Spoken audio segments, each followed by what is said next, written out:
السلام علیکم۔ کیا ہمارے اندر اتنی ضرورت ہے کہ ہم نو کہہ سکیں؟ کیا زندگی میں نو کہنا یعنی نہ کہنا ضروری ہے؟ نو کہنے سے کیسے ہم اپنے معاملات کو بہتر کر سکتے ہیں اور بہت سارے مسائل سے بچ سکتے ہیں، آج ہم اس کا تجزیہ کرتے ہیں۔ آپ نے بھی مشاہدہ کیا ہوگا، غور کیا ہوگا کہ جب بھی ہمارے زندگی میں روزمرہ کے معاملات ہیں، لوگ کام کے لیے ایک دوسرے کے پاس جاتے ہیں تو بہت سارے لوگ جو ہیں وہ ان کو پتہ ہوتا ہے کہ وہ کام نہیں کر سکتے، لیکن پھر بھی وہ حامی بھر لیتے ہیں۔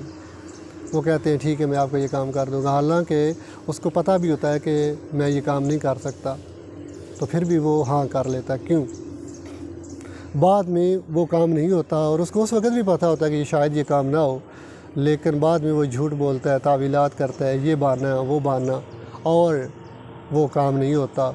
حالانکہ کتنا بہتر ہوتا اگر وہ اسی ٹائم اپنے اندر اتنی جرأت پیدا کر لیتا اور وہ کہتا کہ بھائی میرے سے یہ کام نہیں ہو سکتا، یعنی کہ وہ نو کہہ دیتا۔ اور اس نو کہنے سے وقتی طور پر بے شک تھوڑی سی تلخی ہوتی، لیکن جو بعد میں اتنے معاملات خراب ہوئے، ایک دوسرے کے ساتھ گلے شکوے بنے، غلط فہمیاں جنم لیں، اپنا تاثر نیگیٹو پیدا کیا، اپنی وقت اور ویلیو کو کم کیا، تو اگر وہ اسی ٹائم نو کہہ دیتا تو وہ بہت ساری چیزوں ان سے بعد کے مسائل سے بچا جا سکتا تھا۔ اس وقت صرف ایک تلخی ہونی تھی اور اس تلخی کو بھی ہم بچا سکتے ہیں۔ ہم کہہ سکتے ہیں کہ بھائی دیکھیں میری ایک حدود ہے، میری لمیٹیشن ہے، میری ایک حد ہے، اس کے اندر تو میں یہ کام کر سکتا ہوں، لیکن اس سے باہر تو میں نہیں کر سکتا، اور یہ جو کام آپ بتا سکتے ہیں یہ میری حدود سے باہر ہے، یہ میرے وقت سے باہر ہے، میں اسے نہیں کر سکتا۔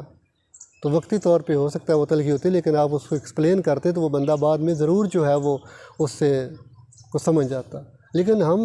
پتہ نہیں کیا ہمارے اندر کچھ اپنے آپ کو بڑا کرنے کی خواہش ہوتی ہے، اپنے آپ کو کہنا کہ میں بڑے کام کر سکتا ہوں، یہ امپریشن دینے کی ہمارے اندر ایک چاہ ہوتی ہے کہ جب بھی ہمارے آپ کو ہمارے سامنے کام لے کر آتا ہے تو کوئی فیلنگ آنے، کنگ کی فیلنگ یا کوئی بڑے آفیسر کی فیلنگ یا کوئی بڑے حکمران کی فیلنگ ہمارے اندر آنا شروع ہوتی ہے کہ یہ ہمارے پاس کام لے کر آیا ہے تو اب یہ کام میں نے کرنا ہی کرنا ہے، نہ کیا تو اس کو پتہ لگے گا کہ یہ بندہ تو کچھ کام کر ہی نہیں سکتا۔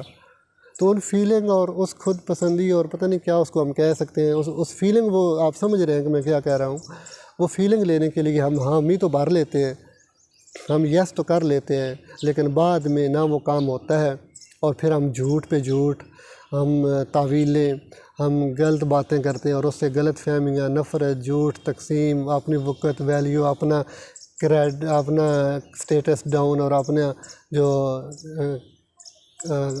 کریڈٹ کہنا چاہیے وہ ڈاؤن ہوتا ہے۔ تو میں یہ کہنا چاہ رہا ہوں، ہمیں نو کہنے کی جرأت پیدا کرنی ہوگی،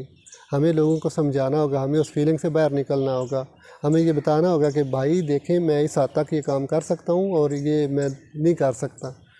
تو اگر تو وہ کام ہم سے ہو سکتا ہے، کوئی بھی کام ہے فرض کریں، وہ اگر ہو سکتا ہے تو آپ اس کو حامی بنیں کہ میں یہ کام کر سکتا ہوں، میں کوشش پوری کروں گا، اور ہمیں کرنے بھی چاہیے۔ میں یہ نہیں کہہ رہا کہ ہمیں کام نہیں کرنا چاہیے، اگر ہمارے اندر اتنی ہمت اور صلاحیت ہے اور ہم سمجھتے ہیں کہ وہ کام کرنا چاہیے تو ضرور لوگوں کے لیے کام کرنا چاہیے، آسانیاں پیدا کرنا چاہیے، یہ بہت بڑا خیر ہے، یہ بہت بڑا کام ہے۔ لیکن اگر کام نہیں ہو سکتا تو میں کہتا ہوں وہ جھوٹی انا اور جھوٹی شہرت اور جھوٹی وہ فیلنگ لینے سے کہیں درجے بہتر ہے کہ ہم اپنے اندر نو پیدا کرنے کی جرأت پیدا کریں، اور جو سننے والا ہے وہ بھی سمجھے۔ یہ نہیں ہے کہ وہ اس بات کو مائنڈ کر کے اور ناراض ہو کے چلا جائے، وہ بھی سمجھے کہ اس بندے نے بالکل فرینکلی، اسٹریٹ فارورڈ، بغیر مطلب لپٹی لپائی کہ وہ اس نے میرے ساتھ سیدھی بات، سچی بات کی ہے۔ آج تو زمانہ ہے کوئی سیدھی بات کرتا ہی نہیں ہے، تو اس کو بھی خوش ہونا چاہیے، بلکہ اس کا شکریہ ادا کرنا چاہیے جس نے نو بولا ہے کہ آپ نے مجھے کلیئر کر دیا کہ یہ کام نہیں ہو سکتا، تاکہ میں اپنے کام کے لیے کسی اور مناسب بندے کے پاس جا سکوں، تاکہ میرا ٹائم بھی بچ سکے، میری انرجی بھی بچ سکے، اور ٹائم اور انرجی سب سے قیمتی چیزیں ہیں۔ تو بہرحال میں یہ کہنا چاہ رہا ہوں کہ ہمیں وہ کام جو ہم نہیں کر سکتے اس کو فوری طور پر وہیں پہ ہمیں نو کہہ دینی چاہیے، اور جو ہم کام کر سکتے ہیں اور اس کے لیے ہمیں بھرپور کوشش کرنی چاہیے اور ہیلپ کرنی چاہیے ایک دوسرے کی۔ یہی معاشرے کی خوبصورتی اور یہ کامیابی ہے۔ تو ان ٹوٹے پھوٹے خیالات کے ساتھ مجھے اجازت دیجیے، اللہ حافظ۔